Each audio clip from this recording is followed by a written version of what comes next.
What's up, everybody, and welcome.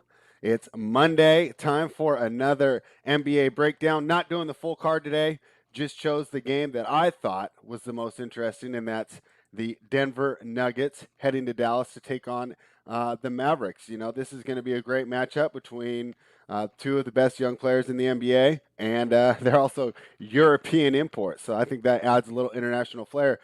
And of course, I'm talking about Luka Doncic and Nikolai Jokic. Now, Nikolai Jokic is having an MVP level season, averaging 25 points per game, 12 rebounds per game, 9.6 assists, very close to averaging a triple double. What a feat.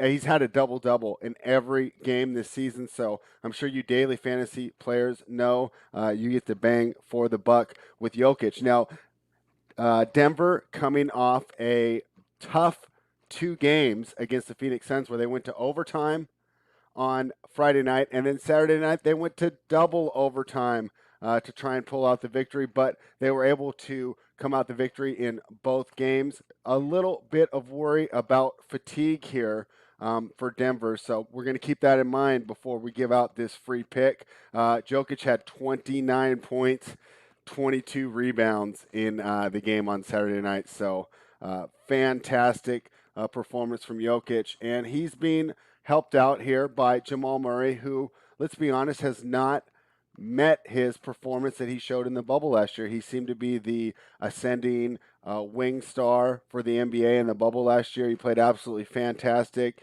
You know, we were putting him up there with Steph and Dame, just his ability to hit those 3-point shots way behind the line off the dribble. Hasn't necessarily come together for him yet, but show you what a good player he is. His disappointing season, he's still averaging 19.5 points, 4 rebounds, 4.5 assists. Unfortunately, field goal percentage only 44%. If he can get that back to where he was, great chance for him to be the breakout player that we expected. You know, we're only 16 games into the season. Denver Nuggets are 9-7 of those 16. Dallas Mavericks 8-8. Michael Porter Jr. returns after a lengthy 10-day COVID absence. He was diagnosed with the virus, was able to overcome it. So we're very happy about that and made his return. So now we should be getting to see him full strength as he's kind of working his way back into shape, averaging 16.5 points, 7 rebounds, and 2 assists here for the Nuggets. So a Nuggets team a little worried about fatigue, but guess what? Let's go to the Mavericks side. I'm worried about fatigue over there too.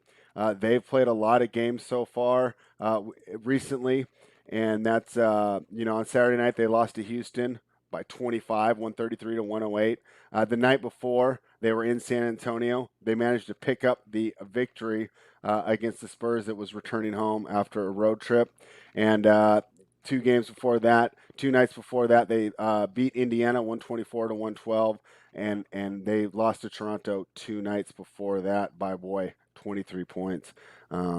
So that will be something to keep an eye on. So I think it kind of mitigates the fatigue that we have in this Denver team, right? So we have two teams that are tired. Now, what's the big problem for the Mavericks being the tired team? And that's the fact that they just don't have their full roster. They finally got Kristaps Porzingis back, and he came back ready to go. So they were obviously pretty cautious with him because he came back in pretty good shape, and he's been definitely a positive contributor for this team. He's not playing his way back into shape. He looks pretty good. He is on limited minutes, however, but that's to be expected, coming back because nothing can get you into shape for the NBA players like in actual NBA games. Scrimmages can't do it. Practice can't do it. Conditioning on the side can't do it. You just got to get out there and bang with those other, huge people that, wow, the level of athleticism in the NBA game is just unreal. You can tell the difference when you switch between a college game and an NBA game. So they're missing, the Mavericks, that is, are missing Richardson, Dorian Finney-Smith, Jalen Brunson, and Maxi Kleber. That's a huge chunk of this depth that we thought would catapult the Mavericks to an easy win in their division this year. At only 8-8, they've been disappointing, but it's hard to really fault the team. When you're missing 4 key contributors like that, all of these guys do stuff for the team. that just can't be replaced. Josh Richardson, excellent defensive player, brought in a trade for Seth Curry to improve the defense, so they're not getting that defensive boost that they were hoping for. Finney Smith, I think, is a fine two-way player. He's a good 3-and-D guy, right? He gives you average to above average defense, and he's a threat in his own right, right? As a 3-point shooter, enough to keep the teams honest.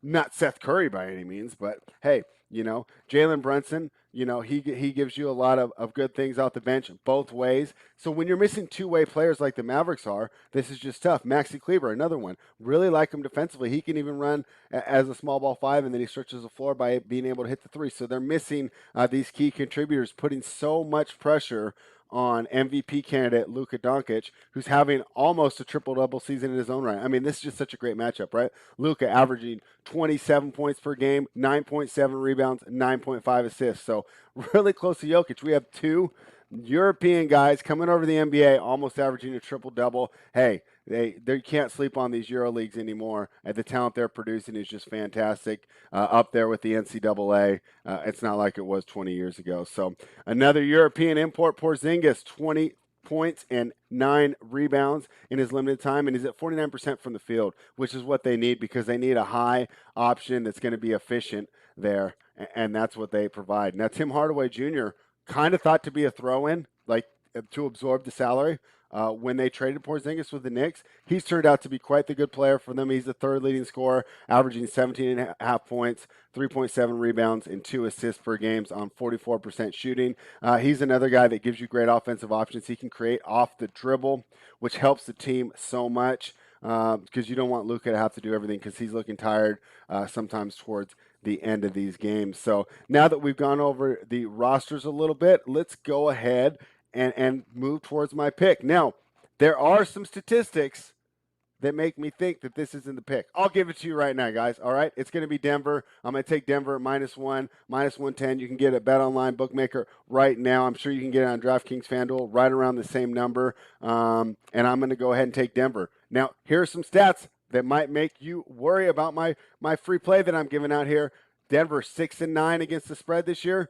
I would argue that's just because the expectations were so high after them making the conference finals last year. Dallas 9-6 against the spread, so even though they're 8-8, they are performing well as underdogs. Another thing that I'm worried, 2-4.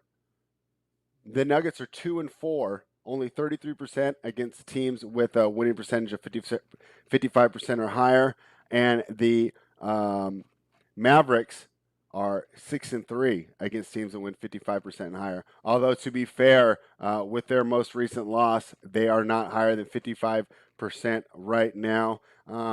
So what I'm looking at is I got 2 tired teams here, but I have one that has more depth, okay? I think Jamal Murray is kind of coming into his own. He had the elbow injury. He seems to be working past it. Jokic is just a stud. I can count on him all night, every night, towards the end. He doesn't get tired. His style of play lends itself, more to fatigue than maybe Luka, who needs his legs to hit those long threes, those step backs, and to get to the rim, where Jokic can get good shots, quality shots, just with his size, just with his intelligence, knowing where to be on the floor and where to get the ball. So I think that that's going to lend to the fatigue. And I also, I just have the deeper team here. With Will Barton coming back, we have nobody out. So it's pretty much a full strength roster against a team missing 4 key pieces. Now, obviously, they still have their 3 best players, but boy, this is really tough to overcome for this Dallas Mavericks team. So give me the depth. Will Barton helping out. Gary Harris, Paul Millsap, what a contributor, and Monte Morris, who just re-signed in the offseason, and it seems to be a good deal. 3 years, $27 million. For the NBA, the production he's getting, that's definitely a nice deal, not only for Morris, but for the team as well. I think they're getting good production from the value there. And JaMychal Green was kind of a sneaky signing there from the Clippers, and I think that we've seen a little bit. The Clippers did miss him on defense, but he's a great guy who can guard the bigger players and also stretch the floor and hit those 3. A guy that's finally coming into his own for the Nuggets and who helped a lot in those wins over the Suns. Facundo Campazzo, the Argentine sensation that we were big on in the offseason, came in, struggled with the speed of the NBA game just a bit, but now he's starting to get good contributions and allowing the Nuggets to win some of the time when Jokic is on the bench. With the way this team has been and how his play has been so much higher and so much more stellar than the rest of the team, for them to be able to stay even or even win some of the minutes where Jokic is on the bench is huge for this team. So, two tired teams. I'm taking the Denver Nuggets -1. I also lean to the over. The number is set at, what is it, 222? Let me double check. 221 and a half. It opened 221 and a half all the way to 223 right now. I think that's going up for a reason. There's old debate on whether or not being tired helps the offense or the defense, right? Because obviously when you're tired, you don't have the legs, and those 3-point shots just don't fall. The other thing is sometimes when you're tired, the first place the effort goes is on the defensive end. You've played pickup. Everyone's got energy when they've got the ball, right? You've seen guys drag themselves up the court. They get the rebound, they're ready to go, 100% stamina bar full. So I think that what we will see here is on the defensive end. We will see some lapses in concentration, and we will see some straight up fatigue. I think that leads to some early scoring. I would grab this number now. You might be able to get a great middle because it could slow down towards the end. If they start off hot and this number jumps in the 230s, go ahead and grab it. Have a 10-point middle. I think that's the way to play this game. But my favorite play and my free pick is the Denver Nuggets -1. Let's go. Jokic MVP candidate, Doncic MVP candidate. Should be a great game. Hope you guys enjoy the game tonight. Hope you guys enjoyed this breakdown. If so, head over to Run Pure Bets. See all the great content we got. If you play DFS, head over to Run Pure Sports. If you do both, get the combo package, only $100 a month for some great information. Thank you, everybody, for hanging out. Let's go, Nuggets, and Run Pure.